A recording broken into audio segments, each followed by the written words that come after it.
अस्सलाम वालेकुम नाज़रीन, पाक फौज ने दो टोक पैगाम दे दिया है कि वक्त आ गया है 9 मई के मंसूबा साजों के खिलाफ कानून की गिरफ्त मजबूत की जाए। ISPR के मुताबिक GHQ में army chief general Asim Munir की ज़ेर सदारत फॉर्मेशन कमांडर्स कॉन्फ्रेंस हुई, जिसमें corps commanders, principal staff officers और पाक फौज के तमाम फॉर्मेशन कमांडर्स ने शिरकत की।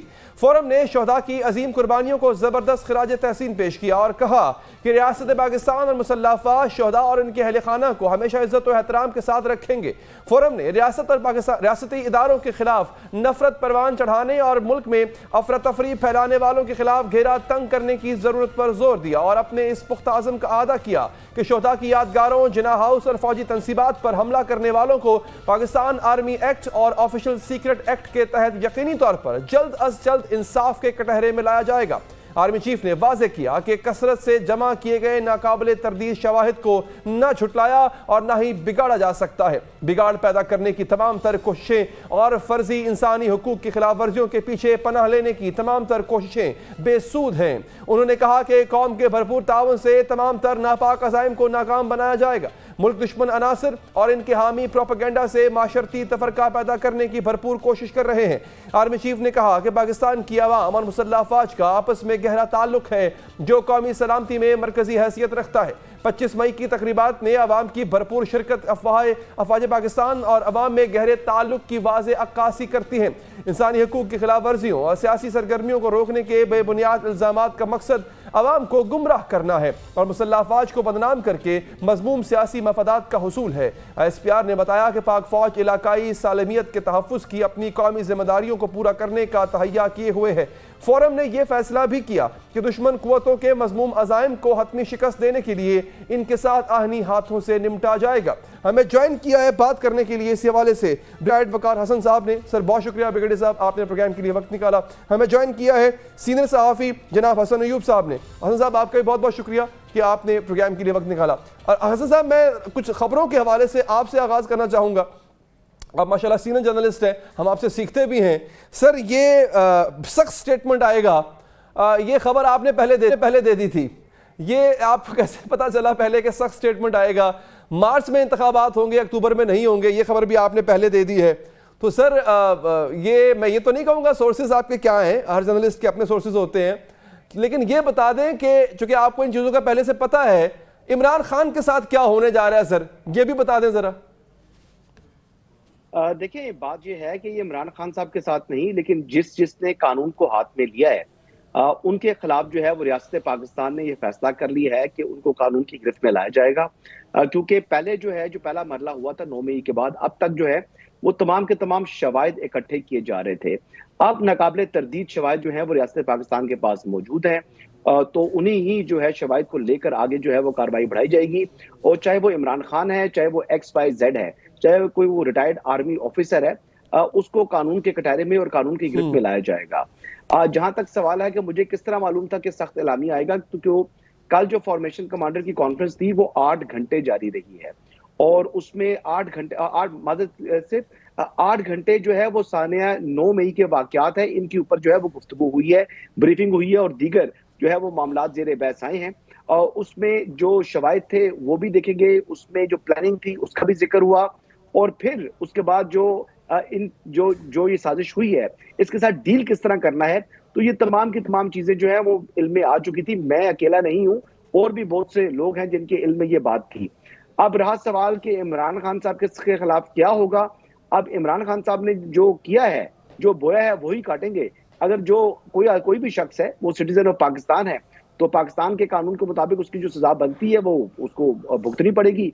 अब मामला क्योंकि मिलिट्री कोर्ट्स में जाना है, क्योंकि ये ऐसा मामला है जो मिलिट्री कोर्ट्स में जाएगा और जाना भी चाहिए, क्योंकि मिलिट्री तंसीबात को ही निशाना बनाया गया, उनके खिलाफ एक प्लानिंग की गई।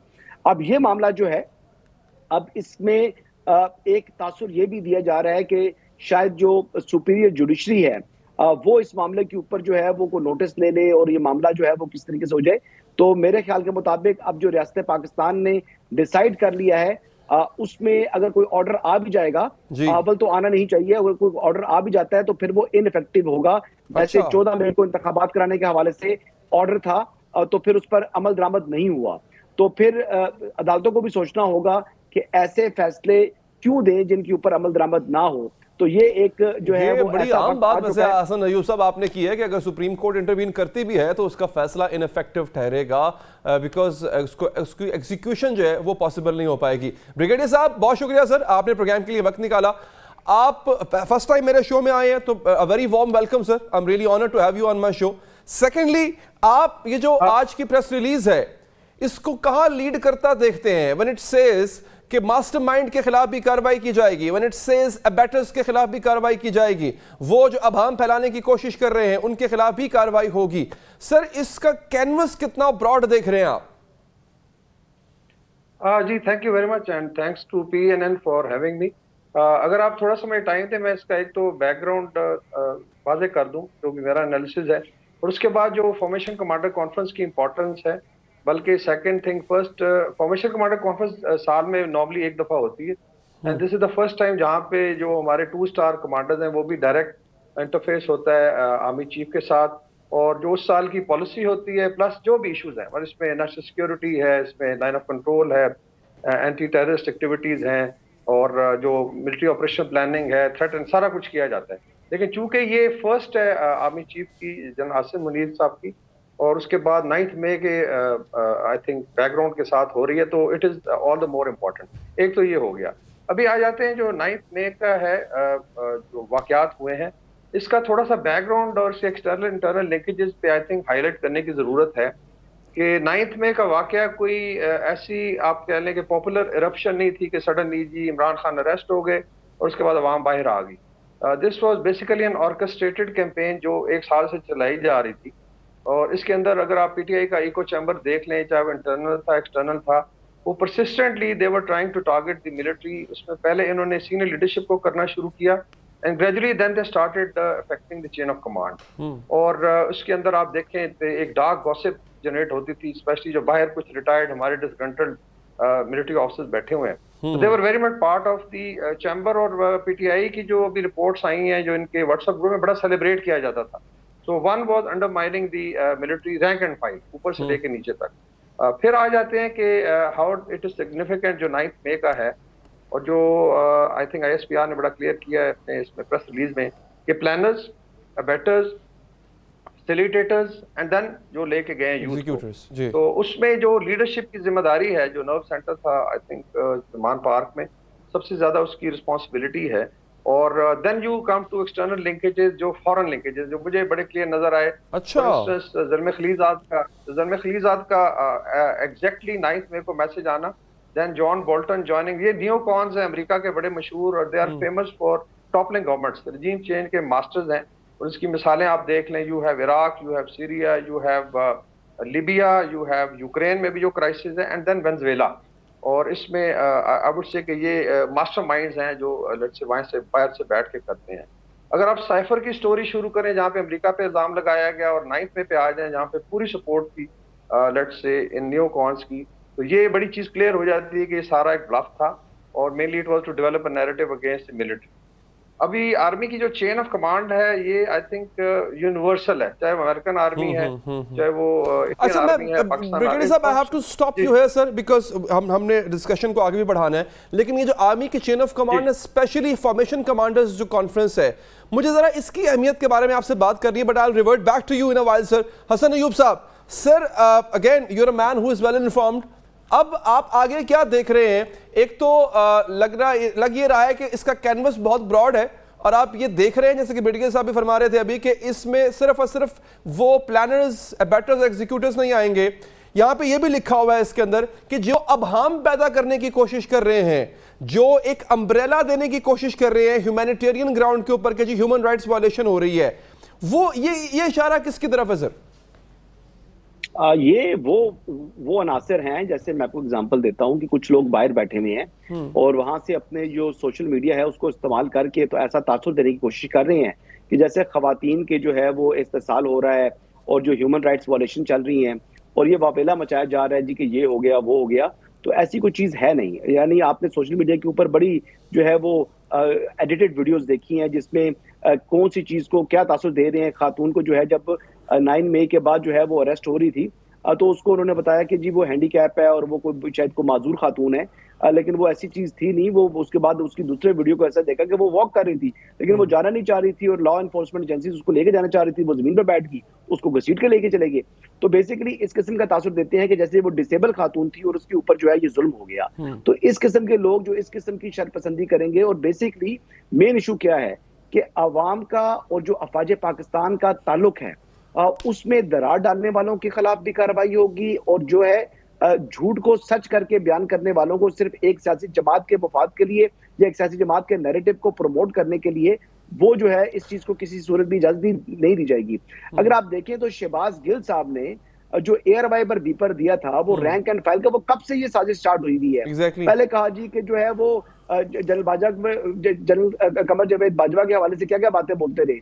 फिर उन्होंने कहा जी न्यूट्रल जानवर होता है, मीर सादिक, मीर जाफर, मतलब क्या क्या फजूल गुफ्तगू नहीं की गई। कौन कौन सा नैरेटिव मैं इसी पे आना चाह रहा हूं, ये मुझे बताइएगा वे फॉरवर्ड जो आप पूछ रहे हैं। जी जी, अच्छा साथ में ज़िमनी सवाल ऐड कर लें, ये वे फॉरवर्ड बताइएगा ज़िमनी सवाल कि ये जो इसमें जो कार्रवाई होनी है उसका कैनवस सिर्फ 9 मई की हद तक रहेगा या उससे पीछे भी जाया जाएगा कि बगैर सबूतों के जो इल्जामात लगते रहे, जैसे शहबाज गिल के खिलाफ कार्रवाई दोबारा समात के लिए मुकर्रर हो चुकी हुई है, तो क्या उसके पीछे भी जाया जाएगा सर?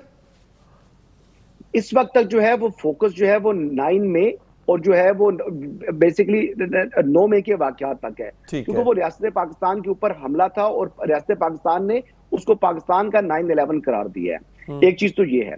दूसरा जो वे फॉरवर्ड है, वे फॉरवर्ड ये है कि किसी बेगुनाह को तंग नहीं किया जाएगा, किसी बेगुनाह को पकड़कर जो है सियासी जो है वो इंजीनियरिंग नहीं होगी, लेकिन जो गुनाहगार है चाहे वो कितना ही वेल कनेक्टेड है उसको जो है वो उसके लिए कोई रहम नहीं है, पहली चीज। और जो इन मुजरिमों को जिन्होंने ये साजिश की रियासत पाकिस्तान के खिलाफ, जो इनकी सहूलतकारी करेगा उनके खिलाफ भी कार्रवाई होगी, चाहे वो कोई इदारा है, चाहे कोई इंडिविजुअल है, चाहे कोई सियासी जमात है या कोई पॉलिटिकल एक्टिविस्ट है। तो ये चीज तो बड़ी वाज़ेह होगी। अगली चीज आ जाए कि अब आगे क्या होने जा रहा है। अब आगे ये होने जा रहा है कि एक किस्म की जो सहूलतकारी का खदशा पैदा हो चुका है कि हमारे कुछ इमरानदार हैं, हमारे ही सिस्टम के अंदर मौजूद हैं, वो इमरान खान की सहूलतकारी के लिए आज जो है वो आगे आ रहे हैं, और मकसद ये है कि इमरान खान को जो है उनके ऊपर से प्रेशर को लिफ्ट करना है। तो ये भी चीज जो है वो बड़ी संजीदा नोयत इख्तियार कर चुकी है, और आइंदा 2 हफ्ते आप देखेंगे कि अदालती महाज के ऊपर भी अच्छे गर्म होंगे, और वहां पर भी आप देखेंगे कि अब ये मामला क्या रुख इख्तियार करता है। मैं ज्यादा इससे बात नहीं करता तो मुनासिब नहीं है, क्योंकि आपकी बात का जो इशारा है वो मैं ख्याल मैं भी समझ गया हूं, ब्रिगेडियर साहब भी समझ गए होंगे, आवाम तो हमारी है ही समझदार माशाल्लाह, वो भी समझ गई होगी। ब्रिगेडियर साहब, sir over to you now. ये फॉर्मेशन कमांडर्स कॉन्फ्रेंस के जो फैसले होते हैं या वहां पे जिन चीजों का आदा किया जाता है वो कितने देर पा उसके नताइज होते हैं, उसका असर कितनी देर तक रहता है, किस लेवल के अफसरान शामिल होते हैं, जरा इसकी अहमियत के बारे में बताइएगा सर। जी, फॉर्मेशन कमांडर कॉन्फ्रेंस जो है different than core commander conference, because core commander में लेफ्टिनेंट लेवल के रैंक्स के ऑफिसर्स होते हैं, और देन इट इज बेसिकली उनके थ्रू मैसेजिंग है या पॉलिसी या कन्वे होती है, क्योंकि ये साल में एक दफा होती है। And then it's being the first formation commander conference जहां पे chief of army staff is now directly interacting with 2 stars, जितने भी हमारे दे आर इन हंड्रेड्स जो कमांडर्स हमारे फॉर्मेशन। तो एक तो ये सिग्निफिकेंस है। दूसरा, चूंकि पहली है तो इट मींस के जो सेट ऑफ पॉलिसी डायरेक्शन है या ट्रैजेक्टरी है पाकिस्तान आर्मी की for let's say next 2 to 3 years, उसको सेट किया जाएगा।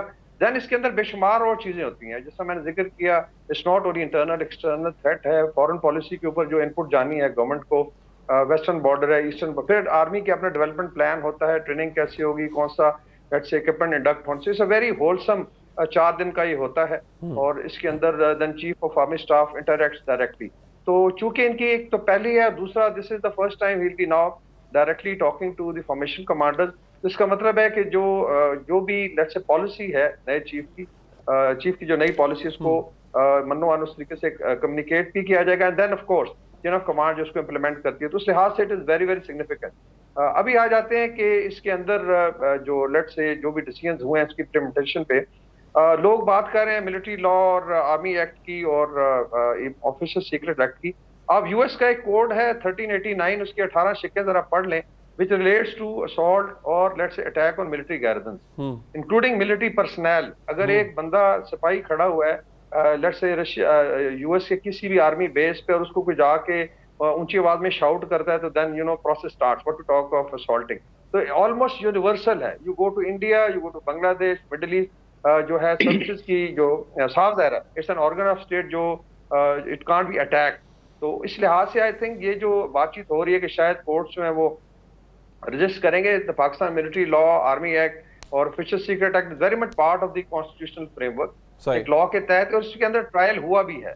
इसके अंदर अमेरिका ने भी ट्रायल किए हैं, पाकिस्तान में Kulbhushan Yadav was tried by the military court. तो इसमें कोई छंबे की बात नहीं है। स्पेशली अगर आप एक गैरिजन में जाते हैं, यू स्टार्ट असॉल्टिंग, फिर आप शोधा के मॉन्यूमेंट्स को वेंडलाइज करते हैं। अभी अमेरिका में जो शोधा के उनके या मार्टर्स के monuments, they are known as monuments of unity. और लेट्स से अगर कोई ऊपर एक मार्कर से एक लाइन लगा के दिखाएं तो शायद 10 साल के लिए वो अंदर कर दे, इतनी स्ट्रिक्टनेस है। बिकॉज डेफिनेटली कोई कौम भी ये बर्दाश्त नहीं कर सकती कि उनके साथ खेला जाए। तो ये 3-4 चीजें थी। आई थिंक इसको थोड़ा मैं elaborate, one was attack on monuments जो है शोधा के, तो इसका मतलब है कि आपके शोधा की बेतौकीरी की गई और बाय डिजाइन थी। Number 2 was entering the garrisons और जलाओ गिराओ। Number 3 was attacking the bases and maybe infrastructure को डैमेज करने की कोशिश। And then was I think finally was the attack on chain of command. The way बाहर से सिग्नलिंग हुई, आपको याद होगा, इंक्लूडिंग ज़ल्मे खलीलज़ाद और जो डिस्कंटेंट मिलिट्री ऑफिसर्स बैठे हुए हैं कि जी ये हो गया, वो हो गया जी। Even by the PTI leader himself, अगर आपको याद होगा अदालत के हाथ में बैठे जो उन्होंने कहा था कि this whole the arson is not my responsibility but the way I am arrested this leads to army chief, the way this whole plan was orchestrated by GHQ. उन्होंने डायरेक्टली इल्जाम लगाया सर विदाउट एनी प्रूफ। जी exactly, that's why you know जो मैं कहता हूँ कि सारा खुरा जो है ज़मान पार्क की तरफ जाके निकलता है। And let's be very frank कि ये this is the I would say poison in the head of the leadership. फिर आप आ जाएं आगे, डिसमिनेट कैसे हो सकता है? एजाज चौधरी का स्टेटमेंट है, बेटे को कह रहे जी हमने गट कर दिया कोर कमांडर हाउस, और वो कह रहे जी कि फिर इनकी मिथ तो तोड़ दी गई है। एंड देन ऑफ कोर्स इनके एमपीज हैं, आज जितना मर्जी करें। फिर फर्स्ट वेव में I was talking to one of the police officers, वो बता रहे थे कि डिलिबरेटली फर्स्ट वेव में खवातीन को रखा गया। तो it was also by design कि जब खुदा ना खास्ता आगे से रोकेंगे तो एक और इशू बनेगा। Most probably they were looking for blood, जो कि डिनाई किया फौज ने रिस्ट्रेंट। लेकिन this was the last time. अच्छा, इसमें एक इंटेलिजेंट स्ट्रेटजी थी, ठीक है जरा इनका। और ये उन्होंने कहा है ब्रिगेडियर साहब, explicitly they said that we have undeniable evidence, जो कि बहुत इंपॉर्टेंट स्टेटमेंट था उस पूरी प्रेस रिलीज का। अच्छा सर, मैं running short of time, Hasan साहब सर एक लास्टली ये बता दीजिएगा, आप इमरान खान साहब को क्या जल्द गिरफ्तार होता देख रहे हैं? कब तक देख रहे हैं सर? देख भी रहे हैं या नहीं? देखिए, कल तक तो मैं नहीं समझ रहा था कि इमरान खान साहब जो है वो फौरी गिरफ्तार होंगे, लेकिन आज की जो ये प्रेस रिलीज आई है, एलानिया है, और इसमें जो चीजें वाज़ेह हुई हैं उसके बाद तो मुझे इमरान खान साहब भी आर्मी एक्ट के तहत जो है वो ट्रायल होते दिखाई दे रहे हैं, और आर्मी एक्ट में जो मिलिट्री कोर्ट्स के अंदर वो जाएंगे, उनकी गिरफ्तारी होनी है। और मेरे ख्याल से अब वो ज्यादा वक्त दूर नहीं है, क्योंकि अनाउंसमेंट हो चुका है।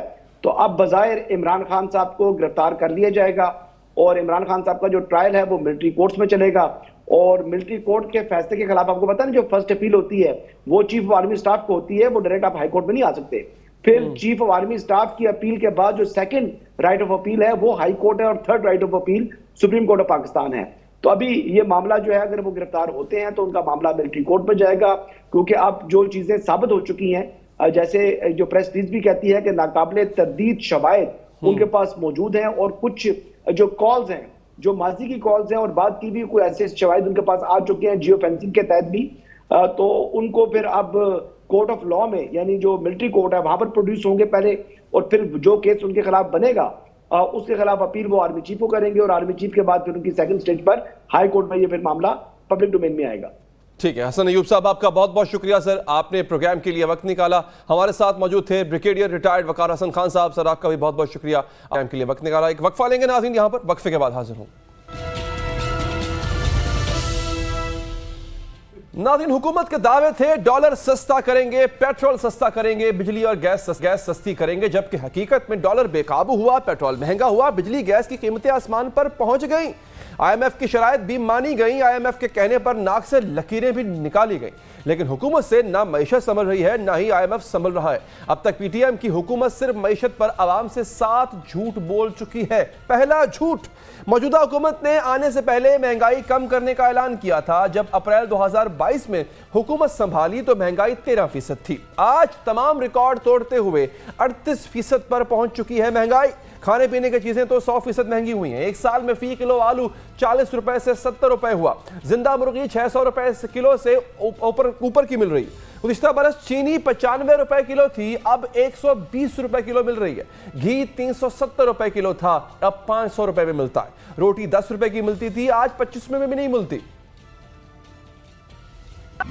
दूसरा झूठ यह बोला गया था कि वजीर आजम अपने कपड़े बेचकर आटा सस्ता करेंगे। आटे का थैला जो 1400 रुपए का था, आज माशाल्लाह से 2300 रुपए का मिलता है। कीमत पंजाब में होगी अगले 2 दिनों में, वो पता चल जाएगा आपको। यही कीमत मैं दरखास्त करूंगा चीफ मिनिस्टर साहब से कि यही कीमत रखें। नहीं रखेंगे तो फिर मैं अपने कपड़े बेचूंगा और आपको मैं आटा मुहैया करूंगा। और अब तीसरा झूठ, हुकूमत बनाने से पहले यह कहा गया था कि बिजली का यूनिट 9 रुपए का कर देंगे, लेकिन हुकूमत आने के बाद इस दावे के बिल्कुल बरक्स किया। 6 अप्रैल के अदाद-ओ-शुमार के मुताबिक एक साल के दौरान बिजली की कीमतें 50% से ज्यादा बढ़ाई गई। घरेलू सारिफीन का टैरिफ 18 रुपए से बढ़कर 27 रुपए हो गया। सनती और ज़रई सारिफीन के लिए भी बिजली महंगी की गई। इक़्तिदार में आने से पहले मौजूदा हुकूमत ने यह दावा भी किया था कि वो डॉलर सस्ता करेंगे, और फिर हकीकत में हुआ क्या? 11 अप्रैल 2022 को जब शहबाज शरीफ ने हल्फ उठाया, उस वक्त डॉलर की कीमत 183 रुपए थी और अब डॉलर 300 रुपए से भी ऊपर जा चुका है। 2018 में डॉलर 122 रुपए का था और तकरीबन पौने 4 साल में डॉलर 61 रुपए महंगा हुआ, जबकि मौजूदा हुकूमत के सिर्फ एक साल में 117 रुपए से भी ज्यादा का महंगा हो चुका है। और कुछ पता नहीं है नाज़रीन कि मजीद कितना महंगा होगा, जबकि दावे ये थे कि चंद हफ्तों में डॉलर 200 रुपए से भी नीचे आ जाएगा। मौजूदा हुकूमत आने से पहले पेट्रोल की इन कीमतों को ज्यादा कहती थी जो उस वक्त थी। 11 अप्रैल 2022 को जब यह हुकूमत आई, उस रोज पेट्रोल तकरीबन 150 रुपए लीटर मिल रहा था। आज पेट्रोल 262 रुपए लीटर मिल रहा है। पेट्रोल की कीमत तारीख की 73 साल की बुलंद तरीन सतह पे 118 रुपए फी लीटर। अगर कीमतें ना बढ़ाई गई ऑयल की, पेट्रोल की, डीजल की, तो मुल्क डिफॉल्ट कर सकता है। पेट्रोल के हवाले से ही छठा झूठ यह बोला गया कि अब रूस से तेल आ रहा है, अब मुल्क में पेट्रोल सस्ता हो जाएगा। फिर कहा गया कि जब तेल ज्यादा के कार्गोज आएंगे तो ही कीमत कम होगी। पहले कहा गया था कि 27 मई को रूसी तेल लेकर जहाज ओमान पहुंच जाएगा, फिर छोटे बहरी जहाजों में पाकिस्तान आ जाएगा, और अब खबर सामने आई है कि वो जहाज तो अभी तक ओमान में ही फंसा हुआ है, यहां तक पहुंचा ही नहीं। 7वें नंबर पर IMF मुआहदों पर भी मामला तसल्लियों से आगे ना बढ़े। कभी कहा गया IMF नहीं आता तो आई डोंट केयर। कभी IMF से मुतालिक सवालों पर गुस्सा किया गया, फिर यह एतराफ भी किया गया कि IMF तो नाक से लकीरें निकलवा रहा है और जो मुआहदा होना है वो अभी तक लटका हुआ है। खुशाइन बात है कि हमने अल्लाह की मेहरबानी से काफ़ी बजट के मेजर्स पे IMF से एक अंडरस्टैंडिंग पैदा कर ली है। मुझे IMF से डील करना आता है। इंशाअल्लाह IMF से इसी महीने में मुआहदा हो जाएगा और ये मुश्किलात से हम बाहर निकल आएंगे। अब IMF के पास कोई बहाना नहीं है, तमाम शराइत मंजूर हो गई हैं। इंशाअल्लाह वो कर्जा मंजूर होगा। आपको पहली मर्तबा सख्त मईशत मुश्किलात का सामना करना पड़ रहा है कि आप मईशत को संभाल नहीं पा रहे। जजमेंट दे दो तो फिर बाजी देख लो। सर जजमेंट नहीं, हम तो आपसे पूछ रहे हैं ना। नहीं तो क्या पाकिस्तान डिफॉल्ट हो गया? पाकिस्तान ने बॉन्ड नहीं पे किया इंटरनेशनल। अब कम ऑन व्हाट इंटरनेशनल। बिजली सस्ती करने का नहीं की, उल्टा महंगी कर दी। महंगाई कम करने का कहा, नहीं की, उल्टा महंगाई 38% तक पहुंचा दी। यानी मौजूदा हुकूमत के तमाम दावे और तमाम वादे झूठ का पलंदा निकले, सब्ज बाग साबित हुए। PDM के सरबराह फजलुर रहमान तो कहा करते थे, खजा जाए बहार आए ना आए। आज खजा का मौसम आ चुका है मौलाना साहब। आज माशी हवालों से हर पाकिस्तानी की जिंदगी पर खजा छाई है और बहार है कि उसके आने का इम्कान दूर दूर तक नजर नहीं आता। लेकिन आज महंगाई 38% है, पेट्रोल 262 रुपए लीटर है, बिजली और गैस महंगी है, गरीब का गुजारा नहीं हो पा रहा। तो ये मौलाना फजलुर रहमान का मसला थोड़ी है, इन्हें तो बस इस बात से गर्ज थी कि खजा जाए बहार आए ना आए। आज़म अगर आपकी तहरीक कामयाब हो जाती है, उस पर मशावरत बाद में होगी या अभी हो रही है? नए जो आपका नामजद वज़ीर आज़म होगा। ये तो मैंने कल भी दोस्तों के साथ ऐसे गपशप में बात की थी कि खजां जाए बहार आए ना आए, ये बात में बात करूँ। कल आपने 48 घंटों का कहा था। फजलुर रहमान जब थाईलैंड के दौरे के शहर से निकले तो इस सवाल का जवाब जरूर दें। जब पीडीएम हुकूमत के वादों और हकायक में इतना ज्यादा फर्क है तो इस हुकूमत की किसी भी बात पर कैसे एतबार किया जाए और क्यों किया जाए। हमें ज्वाइन किया है टू प्राइम मिनिस्टर जनाब राना एहसान अफजल साहब ने। राना साहब, thank you so much for being part of the show and thank you so much for listening to it very patiently. Sir, अर्ज ये है कि खजां तो अब चल रही है, आपने तो बाहर का, आप ये कह सकते हैं कि हमने तो बाहर का वादा किया ही नहीं था। मौलाना ने कहा था खजां जाए बहार भले ना आए, तो फिर अब ये खजां का मौसम ही हमारे नसीब में लिखा गया है, इसी पे इक्तफा कर लें सर, कौम को बता दिया जाए एक दफा। बिस्मिल्लाहिर्रहमानिर्रहीम। देखिए, मैं आपको ये बता सकता हूँ कि जब से हमारी हुकूमत आई है, और ये 12-13 महीने 14 महीने की हुकूमत थी, और असूली तौर पे ये तो इलेक्शन ईयर था, पूरा थ्रू आउट ही हमारी पूरी हुकूमत इलेक्शन ईयर था। और इलेक्शन ईयर में तो हुकूमतें जो हैं वो बिजली सस्ती करती हैं, पेट्रोल पे सब्सिडी देती हैं, डेवलपमेंट की बौछार कर देती हैं, लेकिन हम ये सब कुछ नहीं कर सके। और हमने इसके ऑपोजिट जो है इक़दामात लिए। हमने बिजली भी महंगी की, गैस भी महंगी की, पेट्रोल पे PDL भी लगाया, और IMF के मुआहदे को पूरे करने की भरपूर कोशिश की। और अभी भी हम पुरुमीद हैं कि ये 9th रिव्यू 30 जून तक होना चाहिए। नहीं हुआ तो फिर आगे का जो लायबल है उनके साथ तय करेंगे। ये सारे इक़दामात जो हैं इनकी एक पॉलिटिकल कॉस्ट थी। ये जानते हुए कि ये इलेक्शन ईयर थे हमने किए, क्योंकि ना करते तो शायद और भी भयानक सूरत हाल होती मईशत के ऊपर। तो मैं समझता हूँ कि ये 11-12 महीने जो गुजरे हैं, जो बड़े तकलीफदेह थे, जो कड़वी गोली हमें खिलानी पड़ी पाकिस्तान की मईशत को और अवाम ने सफ़र किया, आज हम एक उस फेज से काफ़ी हद तक गुजर चुके हैं। तो बिल्कुल जब हम ऑपोजिशन में थे तो आउटलुक कुछ और था, जब हम 2018 में थे, 17 में थे, मुल्क का आउटलुक कुछ और था। हम 24वीं बड़ी मईशत थे, आज हम 45वीं बड़ी मईशत से भी नंबर जो है वो हमारा गिर चुका है। तो बिल्कुल बहुत नुकसान हुआ है मुल्क की मईशत को। हमने खैर पिछले 13-14 महीने में सिर्फ पानी डालने की कोशिश की है, आग बुझाने की कोशिश की है। अच्छा सर, तो अगर मेरी पूरी गुफ्तगू जो थी उसका माखज़ ये नहीं था कि आपने ये सब क्यों किया, माखज़ उसका ये है सर कि जो आपने कहा था आपने वो नहीं किया। तो जो आपने कहा था सर, इसको फिर अवाम ब्लफ समझेगी और क्या समझे कि आपने बस इक़्तिदार में आने के लिए अवाम को सब्ज़ बाग दिखा दिए। हकीकत यही थी जो आप कह रहे हैं, जो आपने किया यही हकीकत है, लेकिन वो पहले वाला ब्लफ था।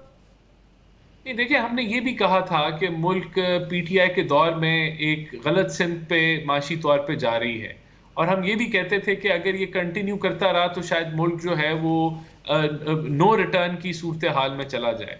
बिल्कुल उस वक्त चंद चीज़ों के ऊपर अगर कुछ लीडर्स ने उम्मीद दिखाई तो शायद उस वक्त उनके पास कोई ऐसा प्लान हो जो उनको लगता होगा। नहीं सर, वो बड़े, अच्छा मैं अगेन आपकी बात काट रहा हूं सर, बिकॉज यहाँ पे थोड़ी इकोनॉमिक डिस्कशन हो रही है, मैं आपसे कुछ सीख ही पाऊंगा इसमें। बड़े प्रिसाइजली उन्होंने कहा था कि बिजली 12 रुपए यूनिट, डॉलर 150 रुपए का। अच्छा, पेट्रोल जो है वो भी कोई आई गेस कोई मतलब और कम करेंगे, मतलब प्रिसाइज फिगर्स दी थी उन्होंने। तो मैं ये हैरानी की बात ये है कि कोई आम आदमी नहीं, वजीर खजाना दे रहे थे, इसका मतलब है कोई कैलकुलेशन करके दी होगी उन्होंने। तो यहां पे हैरानी होती है कि वो कैलकुलेशन कहां गई आपने जो उस वक्त की थी।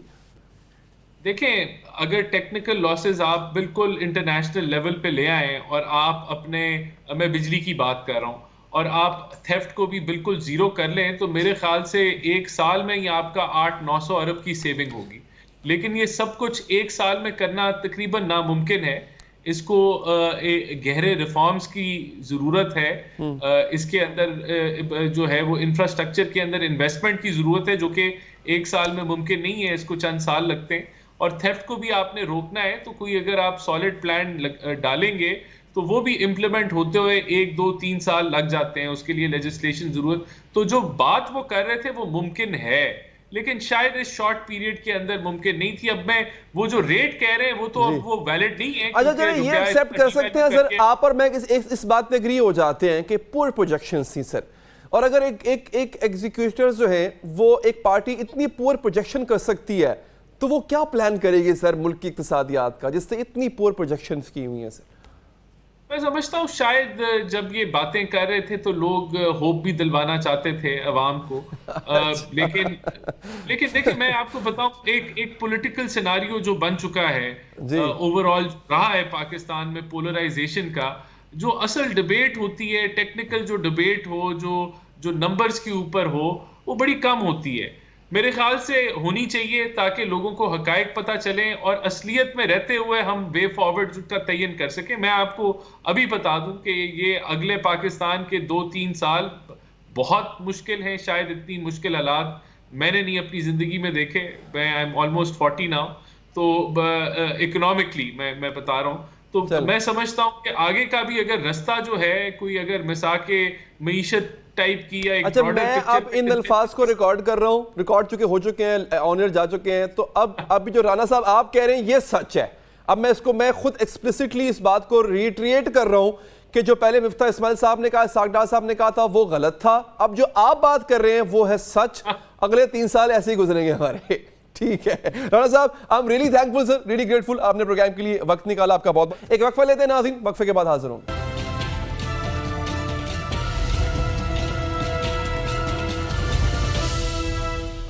नाज़रीन, सुप्रीम कोर्ट ने करार दिया है कि इंतखाबात का मामला कौमी मसला है। 14 मई के फैसले पर अमल दरामद मुमकिन नहीं, मगर यह फैसला तारीख बन चुका है। अदालती फैसला तारीख में रहेगा। 90 रोज में इलेक्शन लाजमी है। आज चीफ जस्टिस उमरता बंदयाल की सरबराही में 3 रुकनी बेंच ने पंजाब में इंतखाबात के अदालती हुक्म पर इलेक्शन कमीशन की नजरसानी और सुप्रीम कोर्ट रिव्यू एक्ट के खिलाफ दायर दरख्वास्तों की समाअत की।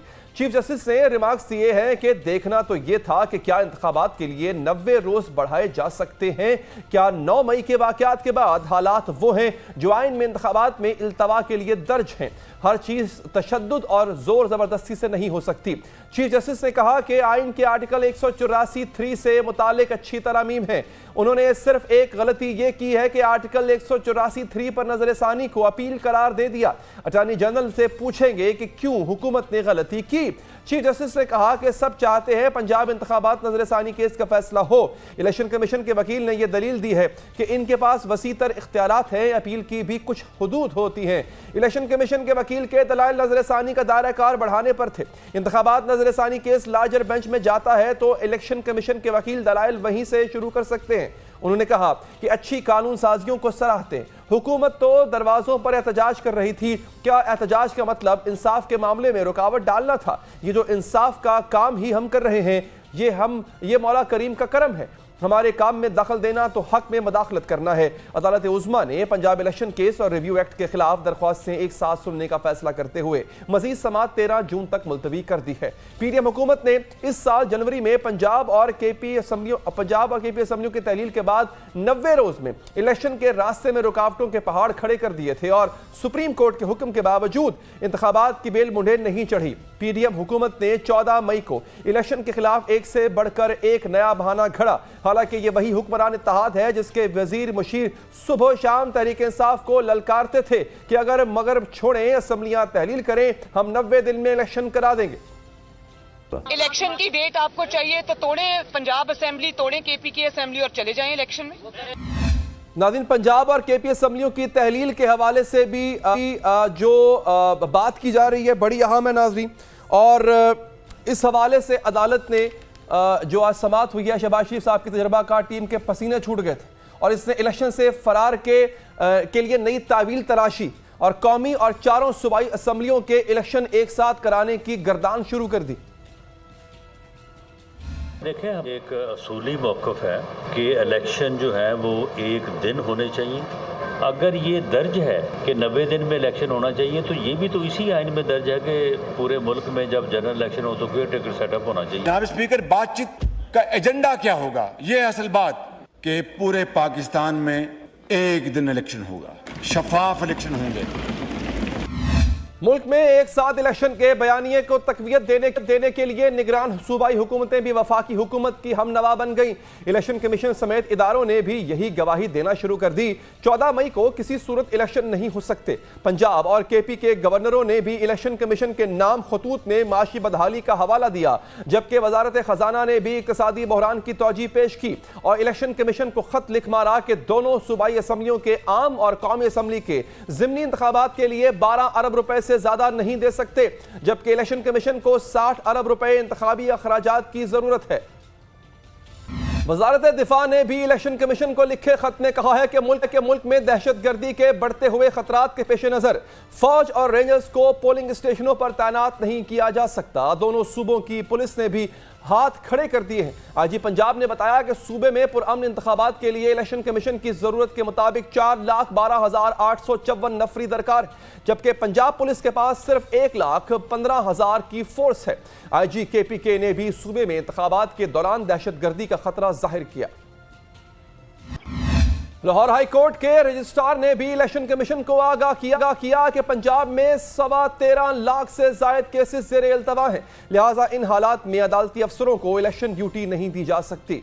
चीफ सेक्रेटरी पंजाब ने भी इस साल मार्च में होने वाले मरदमशुमारी, पोलियो मुहिम और इम्तिहानात का हवाला देकर इलेक्शन को नामुमकिन करार दिया। इलेक्शन कमीशन ने पंजाब असम्बली के 30 अप्रैल को होने वाले इंतखाबात मुलतवी करके 8 अक्टूबर की नई तारीख मुकर्रर की, तो सुप्रीम कोर्ट ने खुद नोटिस के तहत पंजाब में 14 मई को इलेक्शन कराने का हुक्म दे दिया। इसके साथ ही नाज़रीन यहाँ पर खत्म हो जाता है, मुझे दीजिए इजाजत, अल्लाह के बाद।